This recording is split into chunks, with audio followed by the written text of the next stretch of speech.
Hi, this is Rick Molina from Predator Defense. Installing a shroud is extremely straightforward. Everything you need has been included on this video. We've even time-stamped it so you can jump to whatever section you need. I recommend you watch it at least once. There's things on a Glock that if you over-tighten, misalign, or force, you could do some damage to the gun, to the shroud, or both. And if you go through it once, you'll probably never have to go through it again. So, let's get you started.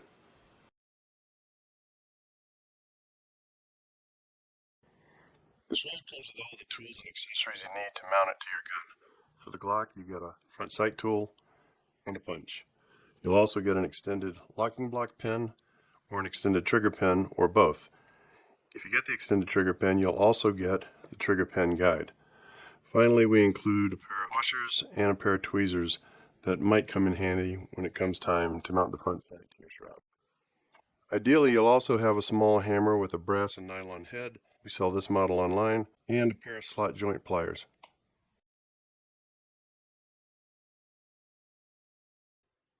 After clearing the gun and doing a standard safety check, go ahead and break it down into its 4 main pieces.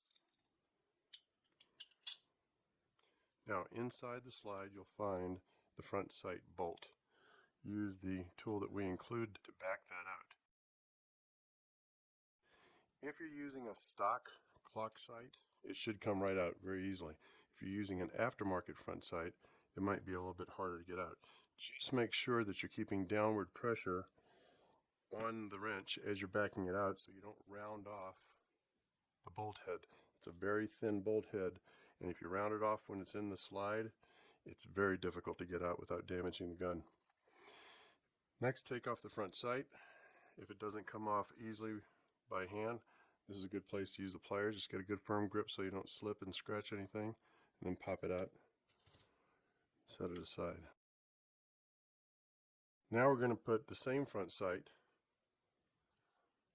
on the shroud. Same process, just in reverse. Make sure that you seat it all the way on so that you're not using the screw to try to pull it down. Different manufacturers have different tolerances. You may need to tap it down just a bit with a nylon-faced hammer. Now, put the bolt back in the tool and tighten it into place.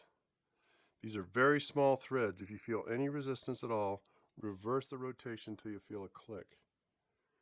Then you can start to advance it.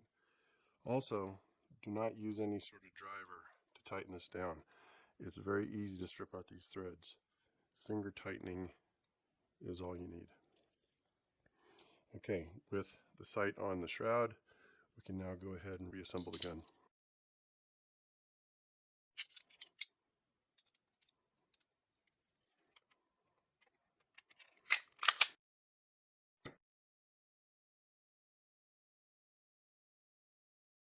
Okay, the shroud is held in place by one of two pins.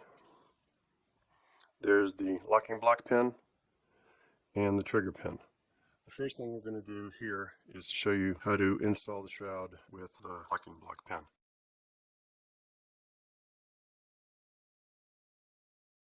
Now to do this, the best thing to do is to give yourself a little bit of space between the side of the gun and your workbench. You can use the box that we included when we shipped it to you. Put the gun up on its side, and if it doesn't want to push out by hand, again, a small hammer should tap it right out. The locking block pin rarely causes any trouble. It should come right out. As far as mounting the slide itself, there is the Picatinny rail on the front of the gun, and there's a corresponding profile, the male profile, that matches the Picatinny rail that will go into that groove. Go ahead and slide the shroud over. Make sure that you have the two profiles lined up until the holes match and you can see through them. Now get the new pin, the extended locking block pin that comes with the shroud. Start to feed it in and push it home. If you get any resistance, again, this is where the nylon side of a small hammer will come into place. And that's it. The gun is now ready to fire with the shroud on it. Next, we'll show you how to do it with the trigger pin.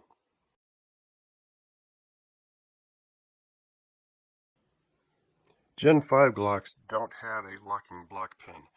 So we made a model of the shroud that uses the trigger pin. That's what we're going to do now. The process is pretty much the same. Go ahead and create some space between the side of the gun and your workspace. Use the punch to drive it out. Now, the trigger pins can be a little bit more difficult to get out, depending on the groove depth in the side of the pin. Some come off just deeper. If you can't seem to get it out, the best thing to do is to wiggle the slide catch back and forth to get it loose. If it absolutely won't come out, you can break down the gun, and then you're able to move the slide catch further up to get the pin out. Now, at this point, mounting the shroud with the trigger pin is essentially the same, with one exception. So again, front Picatinny rail with the corresponding groove. Feed it on until the trigger pin holes are now aligned. But this time, as you look through it, you'll probably see that all the holes are not aligned internally. For that, we have a trigger pin guide that's provided. If you feed that through, let me back up. To make sure they're aligned, push forward on the slide lock. Push forward on the slide release. Now the guide will help line everything up perfectly, and then you can chase it in with the extended trigger pin that we provide. Just start to feed it through, then pinch the two ends together and slide the gun over the trigger pin. It might take just a little bit of work to get it to go through, but eventually it should seat. And now, once again, the shroud's been installed and you're ready to fire.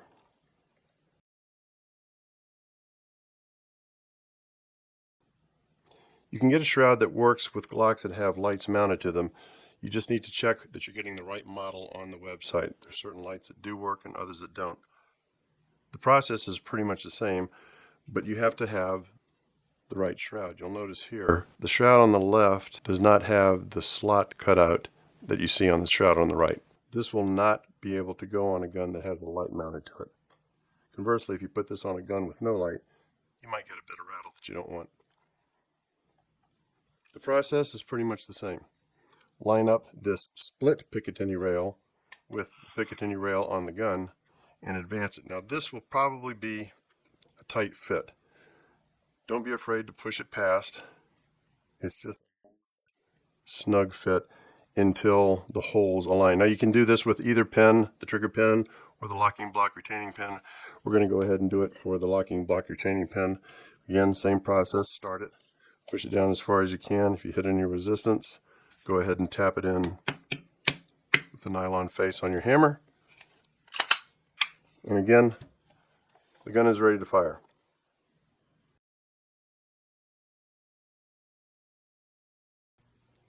I'm using an unanodized shroud to demonstrate a situation that rarely happens.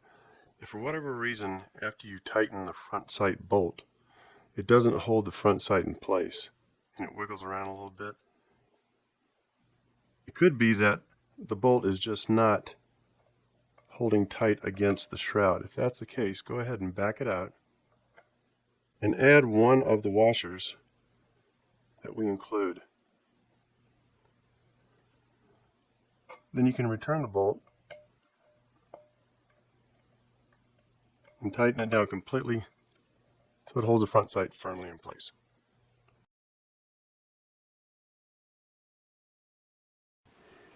Well, I hope that was helpful. There's just three things I'd like to touch on before we wrap up. First, keep in mind we're kind of turning the slide into an internal part of the gun's mechanism, and we're holding very tight tolerances to keep it slim. We didn't want to add any bulk to the gun. Like other internal parts, you may start to see some wear marks develop. Maybe on the slide, but not likely. Possibly on the frame, but more likely on any lights that you might have mounted.